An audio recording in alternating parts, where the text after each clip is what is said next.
My eyebrows furrowed in confusion as I stared at them. I made my way toward the center of the hall. "Will you be my mate, Lyra?" Theo asked, his eyes filled with raw emotions. I stood frozen, feeling shocked as my heart broke into pieces. Each piece hurt like a sharp stab in my chest.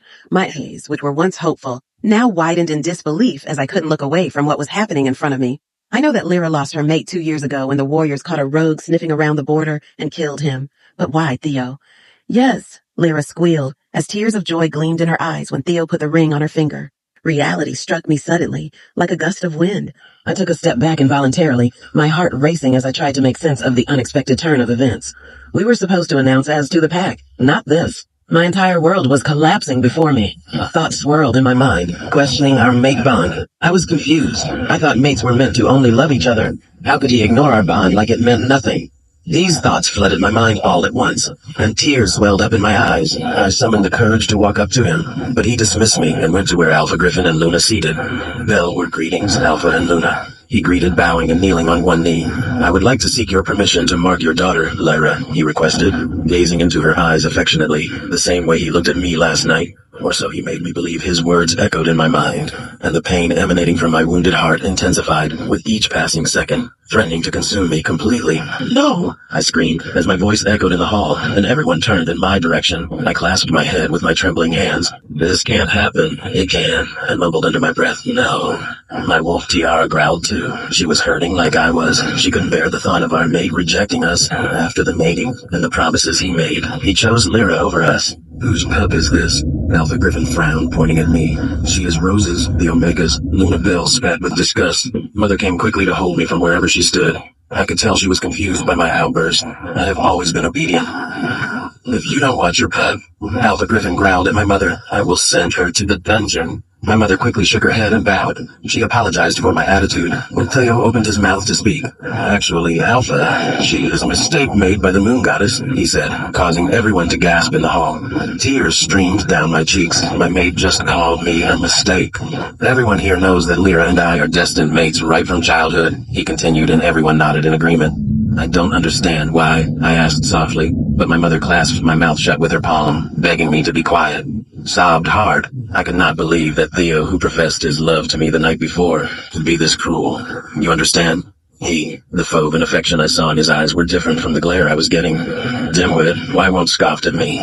You are an Omega, a weakling of a mate. You are of no use to a powerful breed like me," he said flatly, and everyone howled in his favor. My knees suddenly went weak and slumped to the floor. His every word pierced my heart.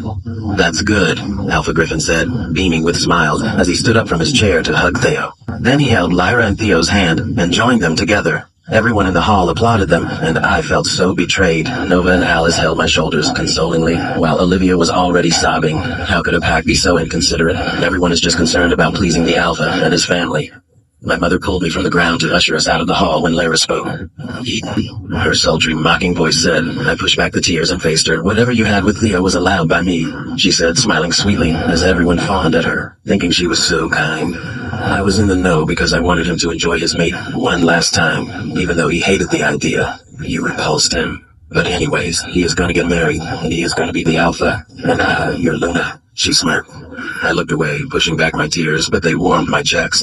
It hurt so much that they would do this to me, and I was helpless. I can't be mad at Lyra. It was Theo that I should be mad at. He was the mate that betrayed me. He fooled me, but no matter how hard I tried, I couldn't be angry at Theo. The mate bond was still there. Maybe it was a prank. Maybe he has some explaining to do. I took a deep breath and searched for those emerald eyes I fell in love with. He was standing rootedly beside Lyra. This is meant to be. You can't do anything but accept our decision. And I love Lyra. He stared at her affectionately as he kissed her forehead. I shook my head in denial. I don't believe that, I managed to say, my voice barely above a whisper. What we had last night was beautiful. Didn't it mean something to you? I said in between sobs. It was just an activity. One-time thing, he snarled, bearing out his claws. Let's not make this any more complicated than it already is. He turned to look at everyone, with all the pack members of the Silver Moon being present and bearing witness. 1. Theo Jackson Redwood, son of Beta Jackson Redwood, hereby reject you, Eva Willow, daughter of Rose Willow, as my mate. My wolf cried and howled in pain. Lyra looked at me with a wicked smile tugging at her lips. She pulled Theo's jaw for a kiss, and he wrapped his arm around her waist. I fell to the ground, this time clutching at my chest as they laughed at me. It hurt so much I felt like they just plunged a knife into my chest and twisted it. Tiara curled up in pain and became silent.